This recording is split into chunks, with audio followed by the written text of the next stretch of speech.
আজকে সেই স্পেশাল দিনটা। এতদিন আমার জীবনে স্পেশাল দিন হতো নয় আমার নিজের বার্থডে, না হলে আমার ক্লোজ ওয়ান্সের বার্থডে। দিনটা ছিল 17th অফ জানুয়ারি 2023। স্পেশাল দিনে আমাকে কেমন লাগছিল আমায় কিন্তু জানিও তোমরা। রেজিস্ট্রি অফিসের সব ফর্মালিটিস কমপ্লিট করে আমরা একটা গেট টুগেদারে অ্যারেঞ্জ করেছিলাম। সেটা ছিল ভূতের রাজা দিলবরে। এই দিনটা সবার জন্য খুবই স্পেশাল, আর আরও স্পেশাল করে তুলেছিল ভূতের রাজা দিলবরে যখন আমাদের মালা বদলে অ্যারেঞ্জমেন্ট করেছিল। তারপর আমরা একটা কাস্টমাইজড কেক কেটেছিলাম।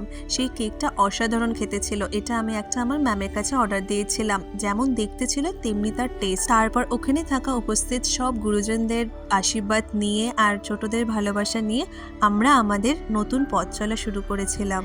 তারপর আমাদের লাঞ্চে মেনুতে ছিল চিংড়ি, মাটন, চিকেন, ভেজ আইটেম, মিষ্টি, পাঁপড়, কিছুই বাদ ছিল না। আমরা আমাদের নতুন জীবন শুরু করলাম গুরুজনের আশীর্বাদ নিয়ে।